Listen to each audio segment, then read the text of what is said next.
نوکره سهار دغه سیدولي شاه پلار مړ شو داسې کار کوو چې دوا علم ورځو او کولال ته مې وله یو دوه دیګه یاد کړي ما چې یو دوه دیګه پاخه کي راوستې مې د حجره کې دیګونه پخوي خان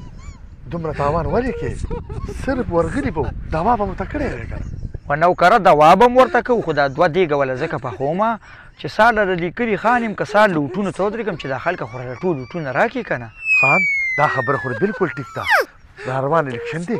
چې سبا خو بیا خلک اوټونه راکوي که نه او که نه نوکره زما خبره د کاڼي کرښه ده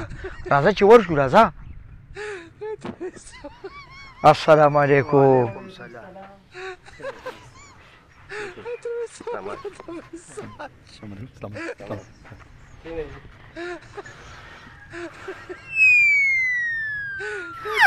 نوکره نه دوا آواز وکړه ګورې که زه پکې غلط شومه که نه ګرمه کې به راچوکه شوي ته خو یو ځلم په روټۍ خوراک کې غلط نه شولې روټۍ ده دا دوا دلته ټول خلک ناست په دې کې غلطېږم دوا وکړه نو دوا به وکړو یا الله تیوبه مغفرتي نصیب ګناهونه یې معاف کړي الله موږ سم خو کې چې موږ ورته راوړو آمین آمین یا الله آمین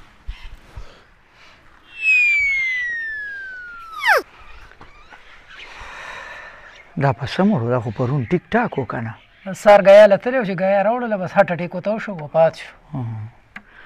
دا ګراني م ډېره ده کور کې به ته کله وایي سهار وختي به ته کور کې وایي غوړي راوړه چیني راوړه دال راوړه اوړه راوړه ړڼ وړونه خو نن سبا کمزوري دي به دقې یوړه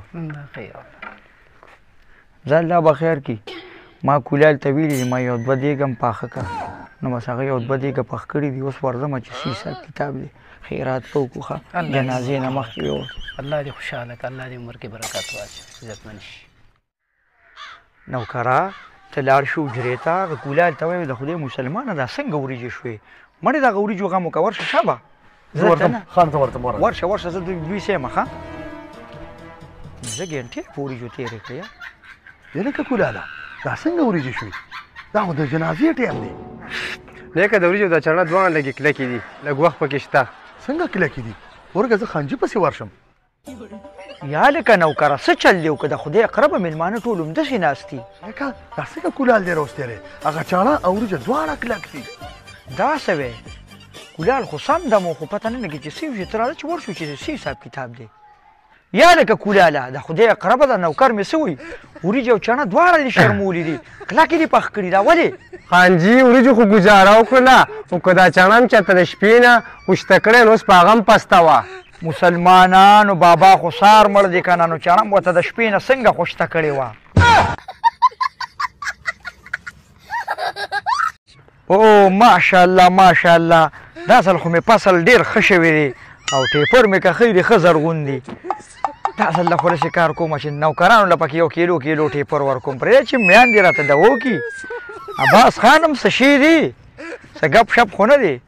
خو یو هغه سړی مړ داسې کار دی چې هغه بینک کې راله دا نه نوې پیسې راکړي چې یاره بیا مې لګولو تړنې کېږي چې دا اوس لګومه چې دې له خو مې لږ هغه خاوره راوړې وه چې لږه مې ورته اچولې وه خو اوس هم پیسې لګولو تړنې کېږي خو زه خیر راکاږو به سمیداران مې څه شو یار پټې همداسې پورې خیرې او تلي دي بیا چې څوک ټیپر وکاږي بیا وایي یاره وي د دې ځای نه چا ټیپر ایستي ما نه بړه خوري او شته دی نه دا خلک چې په دې پټو باندې ما چکر راووو خانو یا الله خیر یا الله خیر څه چغې دې راغشي نوکره د خدای مسلمانه څه غدی رولوېده خانو مالټه چا وتښتوله خدای دې بیخ او بنیاد وباسه نوکره ما چې څه تندر رولوېده دا زما لږ باغونه یې د مالټو خو دې نه ځان له بله روشوکه وکنه او کني هغه زرتاج کاکا بېګا د مالټو کریټ راوړې د هغې نه یو مالټه راواله مړه مونږ وی چې څه چلو شو دونه ځان نه وږې مه جوړوه ته عباس خان نوکرې وایي خانو هغه مالټر ته نه یادومه کومه جینۍ چې ستا خوښه وه هغه مالټر ته یادومه دا څه وی ولې د هغې مالټه نامه وسو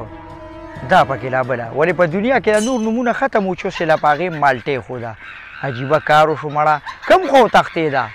پرون یې سپیه کې تپلي او سپیه ګروزې نه چا تښتولې ده چپشه نوکره په خوله لاس کې ده چاته داسې ونه وی چې خانخېلې سپیه کې تپلي ټیک ته مالټه ده نوم یې مالټه ده خو اوس خو زمونږ عزت دی که نه یار دا ګوره چاته ونه وی چې سپیه کې تپلي بل چاته ونه وی شرمونو به شرمېږم خانه اوس خو یې غم وکړه که نه اوس خو یې را پیدا کړه که نه خان له د الله پاک دونه دولت ورکړی چې په مچرو شیندمه که نه هم نه ختمیږي لاړ شو یو 50 روپۍ زیلوړ وکړه چې رنګ به ته وکړم شابه خانه اوس خو د 50 زیلوړ نه کېږي د سلو نه کم نه کېږي یا د خدای مسلمانانو د سلو پیسې لوړ به زه کومه څه ولې زه امریکا خو نه میلاومه ښځه شابه ورشه وکړه مړه نمبر نو اوچته یار هلو مالټې کوم ځای کې ګوره زما د عزت خیال مو ساته د پلار د عزت خیال دې مو ساته د مور د عزت خیال دې مو ساته دا خو ملک د پښتو دی دا تا خو ډېر شرمون او شرمول دا کم خوا تښتېدلي او چرت دی څوک یې لکه مالټه نیمه د مالټې پلار یم طلاقه دا څوک یې حاجي صاحب دا میسج 10 کسانو ته سینډ کا ثواب به دې وشي او کیدای شي د هفته کې ته خوشحالي میلو شي بڼ کا پلار یې دی